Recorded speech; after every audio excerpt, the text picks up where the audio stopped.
Thank you all very much. Thank you. I know, but Senator Hoeven can have my time. Senator Heinrich. Thank you, Madam Chair. Commissioner Tootin, the El Vado Dam rehabilitation project in New Mexico is now 3 years behind schedule. Reclamation actually announced a stop work notice in March. Last year, the loss of water storage in El Vado was the primary reason that the Rio Grande actually ran dry in the Albuquerque stretch for the first time in nearly 40 years. What is Reclamation doing to get the repairs at El Vado Dam moving?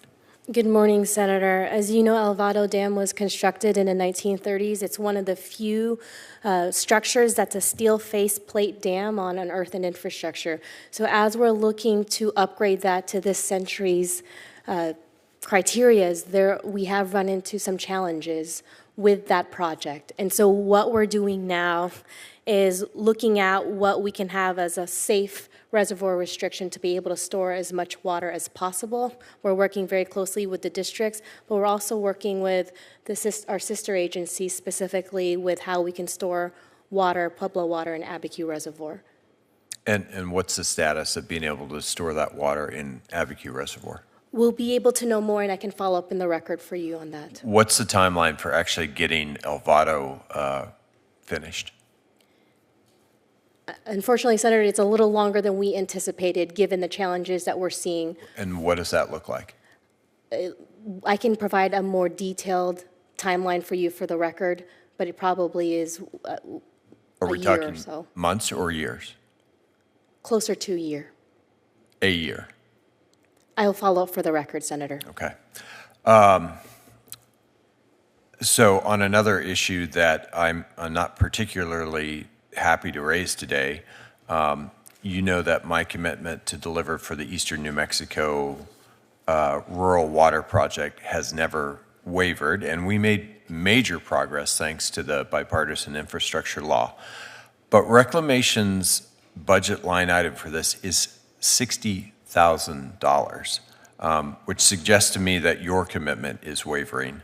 I have to ask you, will Reclamation honor its promise to provide the remaining funding for the Eastern New Mexico Rural Water Project so that it can actually be completed on time? We are committed to this project, Senator. In the last 3 years, we've provided $302 million to this project, including $231 million from the bipartisan infrastructure law.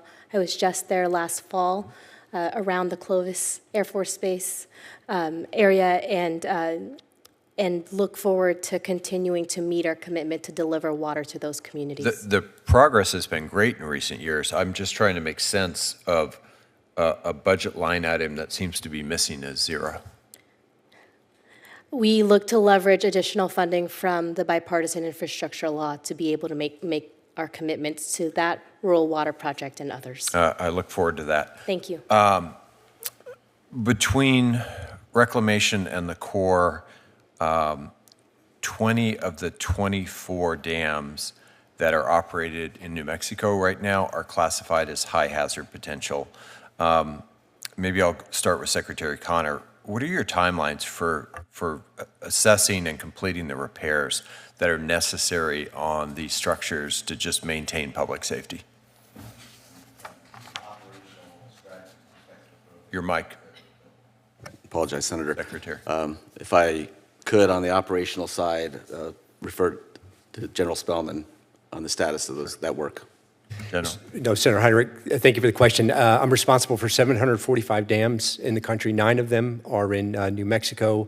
Our data is different. I don't have any in New Mexico that are high or very high risk. I've got one that meets all dam safety guidelines, 2 low risk, and 2 at moderate.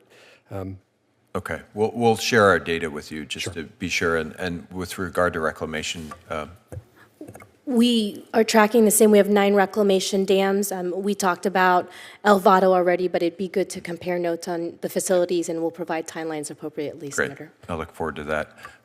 Since I have 27 seconds left, Secretary Connor, talk to me about the Army Corps' plans for removing jetty jacks in the Rio Grande, especially in the middle Rio Grande stretch, where we know that there are severe issues with respect to public safety. Every time we have a bosque fire, General, you want to jump in on this?